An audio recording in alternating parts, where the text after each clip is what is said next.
Rest day. What you up to now? Day 3,124. Sharon Horne-Ellstrom here.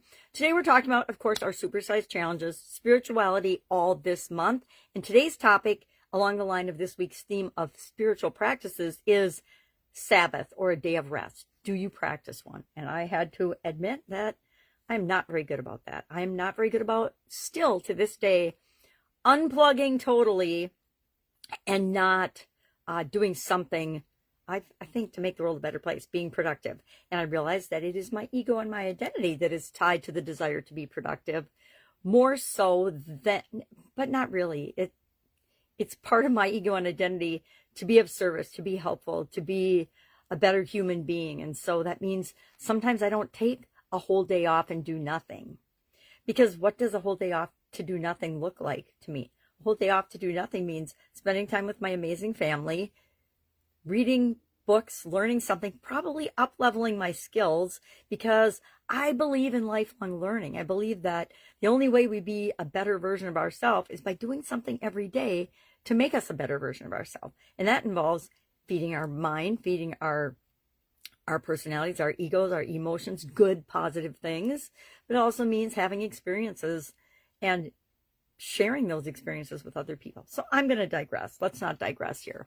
So today that I put AI on my list every day because I need to do some things to make my life more efficient, more effective, and simpler. And why would I not use that technology as the awesome tool that it is, instead of just letting it sit on the wayside and not starting to learn it and use it and apply it in my business as well as in my life, right? It's not going to replace me.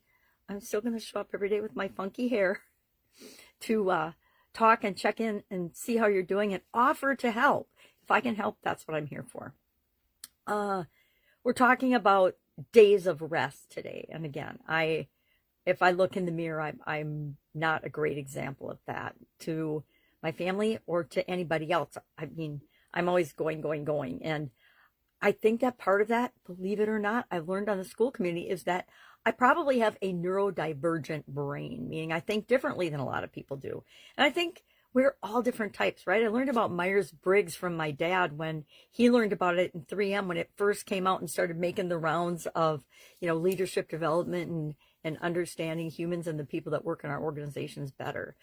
I've had the pleasure of being exposed to some really awesome trainings and things and ideas because my dad did work at 3M his whole career, and 3M was on the leading edge, just like Procter & Gamble and some other businesses, of bringing the best wisdom into their organization to make their leaders better leaders. My parents were Dale Carnegie instructors. How many of us can say our parents were Dale Carnegie instructors? Guess what? That stuff rubs off. We do what people around us do most of the time, right? We are, and I don't know if this is true. I'm sure some motivational speaker made it up and that everybody else just copied it. Kind of like the 21 days to form a habit thing. Not founded in science, founded in a motivational presentation.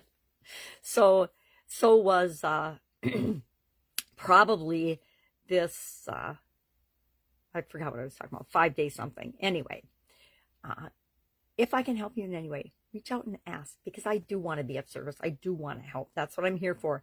And I know how hard it is for me to ask for help with certain things. So it may be that way for you. Know that I'm like a very safe person to ask. I might not know the answer, and I will tell you that right up. I'll say, okay, I hear what you're saying. I understand this. I'm totally not qualified to do this, but check with this person or check with this resource, because a lot of times we just need somebody to listen to us and reinforce what we know is true, and we always know what to do next. Whether we believe it or not, we do always know what to do next. It's just a matter of stretching our comfort zone to make us take that action. All right, have an awesome day. I will, of course, be with you tomorrow.